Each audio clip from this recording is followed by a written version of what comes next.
wa kana asadda hayaan, dan adalah ia baginda Nabi sallallahu alaihi wasallam asadda hayaan, memiliki sifat yang paling pemalu, merupakan orang yang paling pemalu di antara orang-orang yang malu. La yasbutu basaruhu fi wajhi ahadin, dan tidak pernah tetap dalam waktu yang lama baginda Nabi sallallahu alaihi wasallam itu menatap wajah orang atau menatap mata orang, sebab sifat malu daripada baginda Nabi sallallahu alaihi wasallam. Nabi sallallahu alaihi wasallam itu senantiasa menundukkan pandangannya. Maka kita lanjutkan keterangan satu bait di dalam kitab ini pada hari ini. Bismillahirrahmanirrahim. Qala al-muallif rahimahullahu taala, nafa'ana Allahu bihi wa bi'ulumihi fid dharain amin. Wa yujibu da'watal 'abdi wal hurri, dan adalah sifat daripada baginda Nabi sallallahu alaihi wasallam itu adalah wa yujibu da'watal 'abdi wal hurri. Nabi sallallahu alaihi wasallam ini senantiasa menjawab daripada undangan, baik undangan itu datang daripada abdi, orang yang budak atau hamba sahaya, wal hurri, atau undangan daripada orang yang merdeka. Maknanya baginda Nabi sallallahu alaihi wasallam itu dalam memenuhi undangan atau panggilan daripada orang tidak pernah membeda-bedakan siapa orang yang mengundang, apakah orang tersebut yang mengundang itu atau memanggilnya memiliki hajat terhadap beliau itu seorang budak atau orang yang merdeka. Apakah orang yang berhajat pada beliau itu adalah orang yang kaya atau orang yang miskin. Juga beliau sallallahu alaihi wa alihi wasallam tidak pernah membeda-bedakan antara orang yang berhajat terhadap beliau, kecepatan beliau di dalam menanggapi apa yang menjadi hajat orang lain terhadapnya itu tidak pernah berbeda, apakah orang tersebut budak atau orang tersebut adalah orang yang merdeka. Apakah orang yang berhajat pada Rasul itu orang yang kaya atau orang yang miskin, orang yang dari keturunan orang-orang besar, yakni keturunan daripada orang-orang yang bangsawan, atau keturunan dari orang-orang biasa. Rasul sallallahu alaihi wasallam memperlakukan manusia itu sama, tidak ada bedanya. Sehingga semua orang yang memiliki hajat kepada Rasulullah itu tidak pernah pulang dalam keadaan kecewa, sementara Rasul sallallahu alaihi wasallam senantiasa menyenangkan hati orang lain. Orang miskin dibikin senang hatinya, orang kaya dibikin senang hatinya, budak dibikin senang hatinya, orang yang merdeka pun dibikin senang oleh baginda Nabi sallallahu alaihi wasallam. Inilah sifat yang pertama yang hari ini kita kenal daripada baginda Nabi sallallahu alaihi wasallam adalah wa yujibu da'watal 'abdi wal hurri. Adalah Nabi sallallahu alaihi wasallam memenuhi panggilan, memenuhi undangan, memperkenankan harapan. Baik harapan itu datang daripada budak atau datang daripada orang yang merdeka.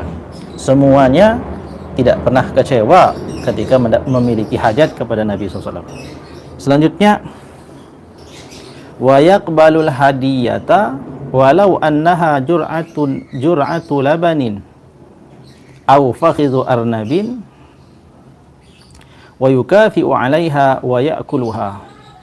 Sifat ataupun perangai mulia daripada baginda Nabi sallallahu alaihi wasallam selanjutnya adalah beliau ini menerima hadiah.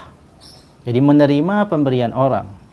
Orang yang memiliki niat yang baik kepada Nabi sallallahu alaihi wasallam karena cinta orang kepada Nabi, sehingga orang ini memiliki keinginan untuk memberi Nabi hadiah, maka Nabi sallallahu alaihi wasallam itu tidak pernah menolak hadiah itu, walau annaha jur'atul laban, walaupun hadiah yang diberikan oleh orang-orang itu hanya seteguk susu.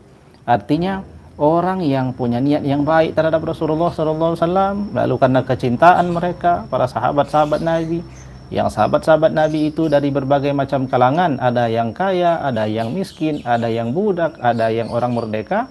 Semua ketika ingin memberi hadiah kepada Nabi, Nabi terima dengan tangan terbuka dan menyenangkan hati orang yang memberinya hadiah. Apakah hadiah itu perkara yang besar, perkara yang banyak, atau perkara yang sedikit, semua akan diterima oleh Nabi SAW dengan senang dan gembira. Di dalam ibarat ini dikatakan wa yaqbalul hadiyata walau annaha jur'atul labanin. Rasul sallallahu alaihi wasallam akan senantiasa menerima dengan senang dan gembira setiap pemberian hadiah daripada orang yang memberinya hadiah, walaupun hadiah itu hanya seteguk susu. Jadi kita bisa membayangkan seorang nabi yang agung, seorang yang dikatakan sebagai imam ar-rusli, imamnya para rasul, mulai daripada Nabi Adam sampai kepada Nabi Isa alaihissalam, adalah orang-orang yang mulia, para rasul-rasul Allah Subhanahu wa taala yang dimuliakan di dunia dan di dunia dimuliakan di akhirat.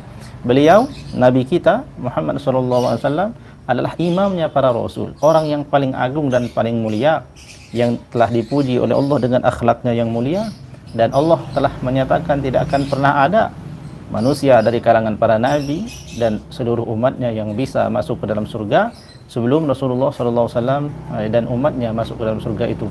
Nah, orang setinggi dan semulia ini di hadapan manusia mulia, di hadapan Allah pun mulia. Tetapi ketika ada orang yang mencintainya dan ingin memberinya hadiah, walau hanya seteguk susu, Nabi tidak menolaknya. Diberikan hadiah yang besar, Nabi gembira. Diberikan hadiah yang sedikit, Nabi pun bergembira, tidak pernah membedakan. Dan semua hadiah-hadiah itu diambil oleh Rasulullah SAW lalu digunakan seperlunya. Adapun sisanya tidak sampai pada waktu malam telah Rasulullah bagikan kembali kepada orang yang berhak. Atau orang yang memberi hadiah itu fakhizu arnabin, memberinya barangkali hanya satu potong daripada daging makanan atau satu potong daripada kaki hewan sembelihan, maka Nabi SAW merasa cukup dengan itu dan Nabi akan memakannya. Artinya Nabi ini akan memakan hadiah yang diberikan oleh orang yang memberinya karena menghormati orang tersebut. Akan tetapi ketika Nabi SAW ini dinyatakan sebagai senantiasa menerima hadiah, tetapi Rasul SAW itu wala ya'kulus shadaqata wala yastakbiru an ijabatil amati wal miskin. Nah, tetapi Nabi SAW ini punya kekhususan, yakni Nabi tidak memakan sedekah. Maksud tidak memakan sedekah, sedekah yang dimaksud di sini adalah zakat. Jadi Nabi SAW ini tidak memakan zakat atau tidak diperkenalkan menerima zakat. Nah, dalam hal tidak menerima zakat ini, para ulama sebagian menyatakan bahwasanya sampai pada keturunannya Rasulullah SAW, yakni daripada zuriatnya Rasulullah, para habaib yang ada sampai hari ini itu mereka tidak menerima zakat, tetapi hadiah itu mereka menerimanya. Dan Nabi SAW ini tidak merasa menunjukkan sifat angkuh, tidak pernah, meskipun beliau ini dipanggil oleh seorang budak perempuan yang miskin. Artinya baik pun itu budak ataupun itu orang merdeka, kaya atau miskin, semuanya dijawab dan dipenuhi oleh Rasul sallallahu alaihi wasallam apa yang menjadi hajatnya. Wa yaghdabu li rabbih wa la yaghdabu li nafsihi. Nah, ini juga yang penting untuk kita perhatikan. Nabi sallallahu alaihi wasallam itu wa yaghdabu li rabbih, akan marah apabila orang itu melakukan keburukan, kemaksiatan kepada Tuhannya. Artinya dosa-dosa yang dilakukan orang berkaitan dengan Allah Subhanahu wa taala, seperti ada orang menghina Allah Subhanahu wa taala ataupun mencaci maki Allah Subhanahu wa taala yang kaitannya itu adalah kemaksiatan kepada Allah, maka Nabi SAW ini akan marah. Apabila agama ini dihina, agama ini kemudian dinistakan orang, maka Nabi SAW akan marah dan akan menunjukkan kemarahannya dengan tetap menjaga akhlaknya. Wala yaghdabu li nafsihi, akan tetapi Rasulullah SAW ini tidak pernah marah jika perbuatan orang itu menyangkut dirinya sendiri. Artinya Rasulullah SAW ini memang teladan daripada seluruh umat manusia. Ketika dirinya sendiri atau orang menyerang atas nama pribadinya, menyakiti dirinya, menghina dirinya sendiri, ketika Rasulullah SAW itu masih hidup, Rasulullah tidak pernah marah. Artinya kalaupun ada orang yang menghina Rasulullah SAW, kalaupun ada orang yang mencaci maki Rasulullah SAW, sangat banyak kita mendengarkan kisah-kisahnya. Bahkan ada orang yang senantiasa mencaci maki Rasulullah, tapi Rasulullah ini senantiasa berbuat baik kepadanya. Dikisahkan sahabat Nabi SAW namanya adalah Abu Bakar As-Siddiq. Pada hari ketika telah wafatnya Rasulullah SAW, maka Sayyidina Abu Bakar As-Siddiq masuk ke dalam rumah Rasulullah, bertanya kepada putrinya. Putrinya Sayyidina Abu Bakar ini adalah istri Rasulullah SAW. Bertanya kepada Aisyah, wahai Aisyah, apakah semua sunnah daripada Rasulullah SAW telah dilakukan oleh bapakmu ini? Nah, itu pertanyaan daripada Abu Bakar kepada anaknya, istri Rasulullah. Maka Sayyidatina Aisyah menjawab, wahai bapakku, wahai ayahku, semua sunnah Rasulullah telah engkau laksanakan. Artinya perangai daripada Sayyidina Abu Bakar As-Siddiq itu memang telah sesuai dengan perilaku Rasul sallallahu alaihi wasallam. Akan tetapi kata Aisyah, Sayyidatina Aisyah radhiyallahu anha, ada satu hal yang belum diikuti dan belum dikerjakan oleh Rasulullah, belum dikerjakan oleh Sayyidina Abu Bakar. Salah satu kebiasaan Rasulullah. Ditanyakan oleh Sayyidina Abu Bakar, apakah itu? Maka Sayyidatina Aisyah menceritakan bahwa setiap pagi Rasulullah SAW itu membawa makanan, kemudian berjalan ke pasar. Di pasar itu ada seorang buta, seorang Yahudi, seorang yang belum memasuki agama Islam. Seorang Yahudi kemudian duduk di pasar dalam keadaan buta, tidak bisa bekerja. Nah, Rasulullah ini senantiasa setiap hari, setiap pagi berangkat ke pasar tersebut untuk memberinya makan. Nah, padahal ketika Rasulullah SAW ini menyuapi orang Yahudi tersebut tidak henti-hentinya mencaci maki Rasulullah dengan ucapan bahwa Nabi Muhammad SAW itu dikatakan sebagai pendusta. Kemudian dia bercerita kepada Rasulullah karena orang Yahudi ini tidak melihat, matanya buta, padahal dia tidak tahu bahwa yang menyuapinya itu Rasulullah. Tapi meskipun dicaci maki seperti itu, Rasulullah SAW tetap dengan kasih sayang menyuapi orang Yahudi yang buta itu dalam setiap harinya. Nah, ketika Rasulullah telah wafat, maka Sayyidina Abu Bakar mengikuti hal tersebut. Nah, Sayyidina Abu Bakar ini berangkat ke pasar, lalu kemudian mencari laki-laki tua yang buta Yahudi tadi itu. Nah, ditemukanlah oleh Sayyidina Abu Bakar, lalu disuapi. Ketika Sayyidina Abu Bakar ini menyuapi orang Yahudi yang buta tadi itu, orang Yahudi tadi itu terus-menerus mencaci maki Rasulullah SAW.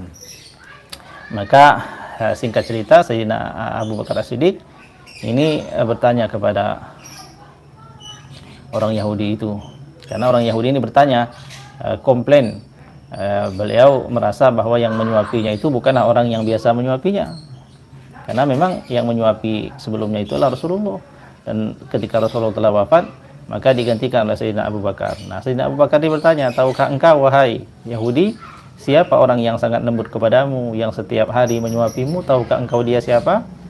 Maka orang Yahudi itu menjawab, aku tidak tahu siapakah dia. Yang jelas dia adalah orang yang sangat lembut, yang belum pernah aku temukan orang selembut beliau. Itu kata daripada orang Yahudi itu.